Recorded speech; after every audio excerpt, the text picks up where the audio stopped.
मुजफ्फरनगर के प्रसिद्ध तीर्थ स्थल शुक्रताल स्थित त्यागी आश्रम में रविवार को भव्य कार्यक्रम का आयोजन किया गया। इस अवसर पर उत्तर प्रदेश के विधान परिषद सदस्य और भाजपा नेता अश्वनी त्यागी ने आश्रम में नवनिर्मित भवन का लोकार्पण किया और आगामी निर्माण कार्य के लिए भूमि पूजन भी किया गया। कार्यक्रम में समाज के अनेक प्रतिष्ठित लोग, पदाधिकारी, संतगण और जनप्रतिनिधि उपस्थित रहे।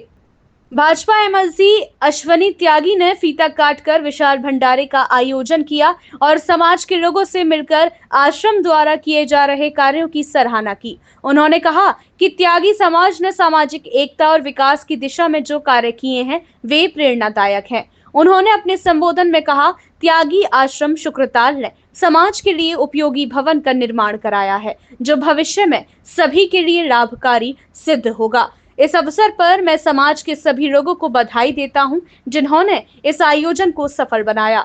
उन्होंने आगे कहा कि जिस तरह केंद्र में प्रधानमंत्री नरेंद्र मोदी को प्रदेश में मुख्यमंत्री योगी आदित्यनाथ ने विकास परक कार्य किए हैं, उसी आधार पर आगामी चुनाव में भारतीय जनता पार्टी फिर से सरकार बनाएगी। कार्यक्रम आयोजक अनिल त्यागी ने बताया कि त्यागी आश्रम में सौंदर्यीकरण, नवीनीकरण और कुछ नए कमरों के निर्माण का कार्य पूरा हो चुका है, जिसका लोकार्पण किया गया है।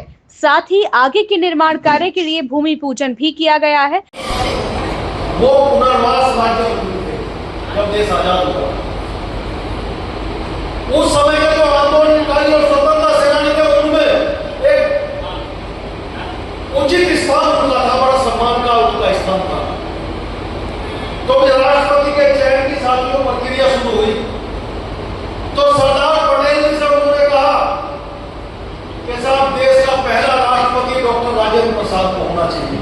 उन्होंने हमारे समाज के एक नेता ने इस नाम का प्रस्ताव रखा। कांग्रेस के छोटे ग्रुप की मीटिंग होती है तो उस मीटिंग से अगले दिन सरदार पटेल जी के आवास पर महावीर त्यागी जाते हैं। तो महावीर त्यागी जी से सरदार पटेल ने कहा कि त्यागी तुम्हारा तो जो प्रत्याशी है उसका तो नाम ही रद्द हो गया, कैंसिल हो गया। उन्होंने सवाल किया कि साहब ऐसा कैसे हुआ? तो उन्होंने कहा कि जवाहरलाल नेहरू किसी और को राष्ट्रपति देखना चाहते हैं, लेकिन जो घटनाक्रम घटित हुए और महावीर त्यागी जी ने जो मजबूत पक्ष रखे और सरदार पटेल ने पक्ष रखे, देश के पहले राष्ट्रपति के चयन में भी हमारे समाज की भूमिका थी साथियों। और डॉक्टर राजेंद्र प्रसाद इसके पहले आपके पड़ोस के जनमत के दुष्यंत कुमार जी का आपने नाम सुना होगा। इस देश में जब आपातकाल लगा, लोकतंत्र को बंधन बना दिया गया इंदिरा गांधी के द्वारा, इस देश के लोकतंत्र सेनानी, इस देश का नौजवान, इस देश के सम्मानित नागरिक उस आंदोलन में कोई पंक्तियां गाते थे तो डॉक्टर दुष्यंत कुमार की पंक्तियां थी। शिलान्यास के इस कार्यक्रम में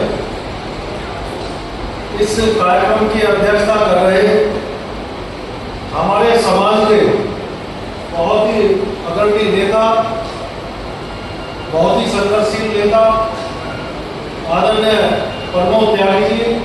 एक संस्था, एक त्यागी समाज की संस्था हमारे बहुत ही मेधावी 10 त्यागी समाज के छात्रों का चयन ले, उन्हें गोद ले, उनकी शिक्षा वो बेसिक शिक्षा में जाना चाहते हैं, माध्यमिक शिक्षा में पढ़ना चाहते हैं, वो कोई खेल के क्षेत्र में आगे बढ़ना चाहते हैं, कोई कंपटीशन देना चाहते हैं, उनके अच्छी कोचिंग करवाओ, उनके खर्चे उठाओ कोचिंग के और सही दिशा देने का काम हो। हमारे समाज में अनेक ऐसे सेवानिवृत्त लोग हैं, सरकारी पुलिस विभाग में थे, शिक्षा के क्षेत्र में थे, कृषि विभाग में थे, अनेक ऐसे क्षेत्रों में त्यागी समाज के लोग हैं।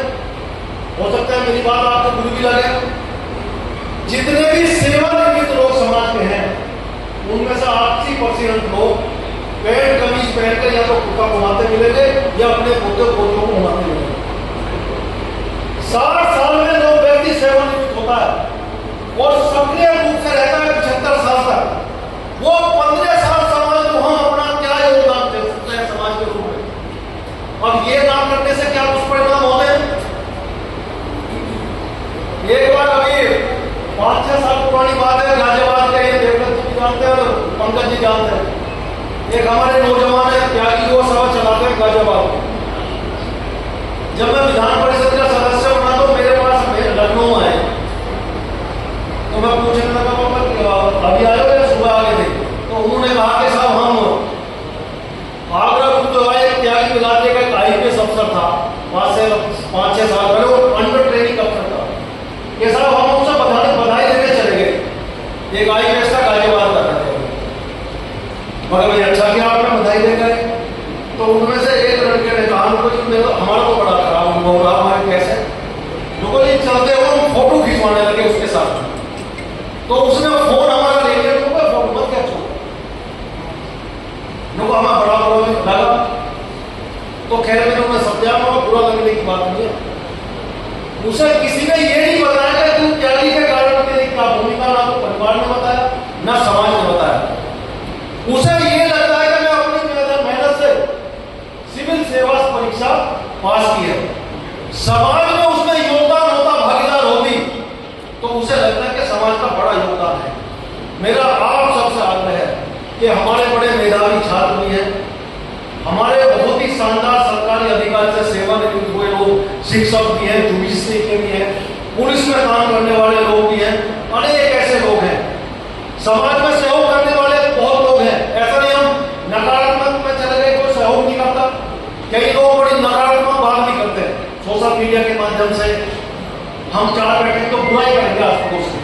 अभी जैसे सुरेश त्यागी जी बैठे, अब इनके विकास में किसी का योगदान तो है, लेकिन इन्होंने मन से कहा कि मेरे को त्यागी मेरे पास आएगा, एक भी नौकरी होगी तो मैं त्यागी को दूंगा। ऐसा तो नहीं है कि फैक्ट्री में किसी ने हमने चंदा दिया। आज जिस प्रांगण में इस ऐतिहासिक और हमारी सांस्कृतिक विरासत की धरा पर यह कार्यक्रम इस प्रांगण में आयोजित हो रहा है, निश्चित रूप से समाज के जिन बुजुर्गों ने इस स्थान की नींव रखी होगी, उन्होंने इस स्थान की योजना बनाई होगी, निश्चित रूप से वो सभी लोग साधुवाद के पात्र हैं और निश्चित रूप से वो दूरदर्शी थे कि उस समय पर जब ये विचार आया होगा कि त्यागी आश्रम की सुपरताल में स्थापना करना और उस आश्रम का निर्माण करना, निश्चित रूप से वो दूरदर्शी लोग थे जिन्होंने इस आश्रम की योजना बनाई होगी। मैं बधाई देना चाहूंगा आयोजक बंधुओं को कि उन्होंने से पुनः इस संस्था के पुनरुद्धार का जो बीड़ा उठाया, निश्चित रूप से इस कार्यक्रम में जुड़े सभी लोगों को मैं बधाई भी देना चाहूंगा, साधुवाद देना चाहूंगा। साथियों, अभी मैंने सुरेश जी के विचार भी सुने और उनके वक्ताओं के भी विचार सुने।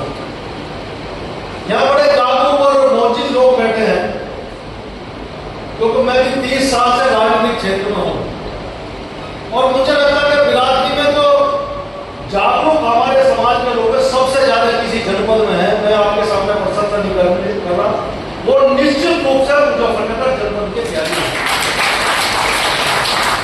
जब हम लंबे समय से मुजफ्फरनगर में आते हैं कि सामाजिक राजनीतिक कारणों से पहले भी आते होंगे, जितने समाज के लोगों के आवास डिस्ट्रिक्ट हेडक्वार्टर पर मुजफ्फरनगर में किसी के थे बच्चों को पढ़ाने के लिए, कोई नौकरी के लिए, किसी पश्चिमी उत्तर प्रदेश में जनपद में थे, वो मुजफ्फरनगर जनपद में थे। परिवार गांव में खेती करता था, बच्चों को पढ़ाने के लिए शहर में घर भी रहता था, गांव से जाना, अच्छी खेती करना, निश्चित रूप से इसके लिए भी आप बधाई के पात्र हैं।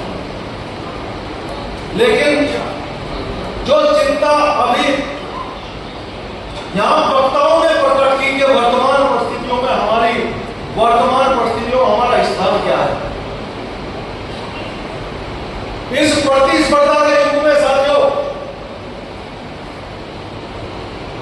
आप समाज की पुरानी स्थिति का आकलन करोगे तो निश्चित रूप से जो स्थान हमारे समाज के लिए, जो हमारी वर्तमान पीढ़ी के लिए अपेक्षित है, कहीं ना कहीं उसमें अवमूल्यन हुआ है। हमारा साथ गौरवशाली इतिहास रहा है, समाज में अनेक ऐसे आइडियल आदर्श पुरुष रहे अलग अलग क्षेत्रों में। मैं गांव में भी, मेरठ जनपद में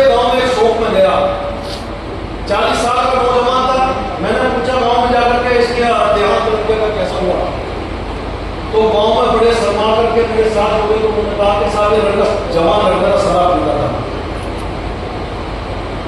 मेरी बात आप लोगों को हो सकता है अच्छी ना लगे, लेकिन गांव में 50% से ज्यादा नौजवान आज शराब और नशे की अग्रसर है। जो हमारे वर्तमान बुजुर्ग हैं, हमारे घर के बुजुर्ग हैं, मुझे लगता है कि उनका जिम्मेदारी और दायित्व अधिकार पूर्वक सही दिशा देने का कहीं ना कहीं हम उससे भी विमुख हुए हैं। अभी चर्चा की सुरेश जी ने शिक्षा की और जागृति की समाज की, मेरा आप सबसे आग्रह है, देवव्रत जी ने भी चर्चा की। मेरे पास जितने भी समाज की संस्था चलाने वाले लोग आते हैं, मैं पिछले 20 साल से तो आग्रह करता हूं कि आप तो धन का स्वच्छ उपयोग है, वो अनिल जी ने, संजीव जी ने, पूरी इनकी टीम ने, विदेश जी ने, हमारे मुबारकपुर के हमारे बच्चे वो हैं, सारी जो टीम है 10-12 लोगों की, अनिल जी हैं, सबने जो काम किया है, ये विदुर जी की नीति के अनुसार इन्होंने समाज में तो सम्मान पाया ही है, अगले जीवन के लिए भी अपने कर्मों के पार हमें प्रेरणा लेनी चाहिए। अभी हमारे भाई जी बोर्ड प्लस वाले बता रहे, देखिए धन होना भी बहुत दोगुना हो जाता है, लेकिन धन का सदुपयोग भी करना चाहिए। जिस प्रकार से उन्होंने समाज की सेवा करने का काम किया, एक बार की बात मेरे व्यक्तिगत जानकारी में कम लोग ऐसे हैं जो समाज में अनुकरणीय कार्य करते हैं। और अश्विनी जी भी कह रहे, देखिए आपको किसी भी क्षेत्र में शक्ति प्राप्त करनी पड़ेगी। उन्होंने बताया कि कार्यक्रम में मुख्य अतिथि के रूप में अश्वनी त्यागी के अलावा सुरेश चंद्र त्यागी व गणमान्य व्यक्ति भी शामिल हुए।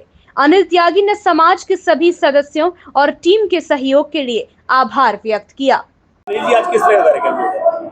आज त्यागी समाज द्वारा त्यागी आश्रम का सौंदर्यीकरण, नवीनीकरण और कुछ कमरों का निर्माण कराया गया, नया बरामदे का कमरे का, तो उसी के लिए कार्यक्रम रखा गया। और अगला कार्यक्रम जो भूमि पूजन कराया गया, अगला नया भवन बनाने के लिए भूमि पूजन कराया गया, तो अगला भवन तैयार होगा जल्दी, तो इसीलिए कार्यक्रम रखा गया। मुख्य अतिथि रही है आज के मुख्य अतिथि श्री अश्वनी त्यागी जी, विधान परिषद सदस्य है, और आपके अपने सुरेश चंद्र त्यागी जी, वाइस चेयरमैन। आप पूरा त्यागी समाज एकजुट है, क्या कहना चाहते हैं इस चीज को लेकर? पूरा त्यागी समाज एकजुट है, पहले भी था अब भी है, और मेरे सभी साथी, मेरे जितनी टीम है पूरी, सभी का सहयोग रहा, सभी समाज का सहयोग रहा, क्योंकि अकेला आदमी कोई कुछ नहीं कर सकता, मैं समझता हूँ। तो इसमें हम 15-20 लोग थे, काफी लोग थे, और डॉक्टर साहब खड़े, अनंत त्यागी, इनका आशीर्वाद, सभी का आशीर्वाद। आप लोगों को सम्मानित भी किया गया है त्यागी समाज गाजियाबाद की टीम द्वारा। जी, वो ऐसा है कि जब सभी लोग लगे हुए थे, ये 16 आदमियों की कमेटी थी हमारी, जिन्होंने सबने पूरा सहयोग दिया, और मैं उनका भी बहुत बहुत धन्यवाद करता हूँ। समाज का धन्यवाद तो है ही है। मुजफ्फरनगर पहुंचे, किस तरह का कार्यक्रम है यहाँ पे? आज त्यागी आश्रम शुक्रताल द्वारा आज नए भवन के लोकार्पण और भवन के शिलान्यास के इस कार्यक्रम में समाज के सभी जिम्मेदार लोग आज उपस्थित थे। निश्चित रूप से मैं बधाई देना चाहूँगा त्यागी समाज शुक्रताल को, मुजफ्फरनगर को, कि एक भव्य कार्यक्रम आज यहाँ उनके द्वारा हुआ है। और ये जो भवन में आज जिस स्थान का लोकार्पण हुआ है, ये निश्चित रूप से समाज के काम भी आएगा और समाज इसका लाभ भी उठाएगा। शाही स्नान को लेकर एक नई जंग छिड़ी हुई है उर्दू भाषा को लेकर, क्या कहेंगे? उर्दू भाषा के शब्द शाही को लेकर एक जंग छिड़ी हुई है, शाही स्नान अब बोला नहीं जाएगा। ऐसा है, आज त्यागी समाज का कार्यक्रम था, मुझे लगता है कि उससे संबंधित ही चर्चा करें तो ठीक है। नाम त्यागी यहाँ समाज कार्यक्रम में नहीं है, कहीं ना कहीं दो पार्ट समाज में है, एकजुट करने की कोशिश की जा रही है। ये मुझे लगता है कि समाज में दो फाड़े, ऐसी गलत सूचना है आपको। भाग्यराम त्यागी ने भी कहा था कि 2027 में भाजपा हारे की इस बार वापसी नहीं होगी। सभी बयानों पर जवाब देना कोई मुझे लगता है कि उचित नहीं रहता। अच्छा, एक भाजपा के नेताओं की लगातार वीडियो वायरल हो रही है, क्या कहेंगे? भारतीय जनता पार्टी को जो जन समर्थन पूरे देश में, उत्तर प्रदेश में जनता ने दिया है, जो जन कल्याण के काम केंद्र में मोदी जी के नेतृत्व में, उत्तर प्रदेश में योगी जी के नेतृत्व में है, निश्चित रूप से आने वाले समय में बीजेपी की उत्तर प्रदेश में सरकार बनेगी। बहुत धन्यवाद। अपनी राय हमें कमेंट बॉक्स में ज़रूर दें। ऐसे ही लेटेस्ट अपडेट्स के लिए हमारे चैनल रॉयल बुलेटिन को लाइक, शेयर और सब्सक्राइब करना ना भूलें।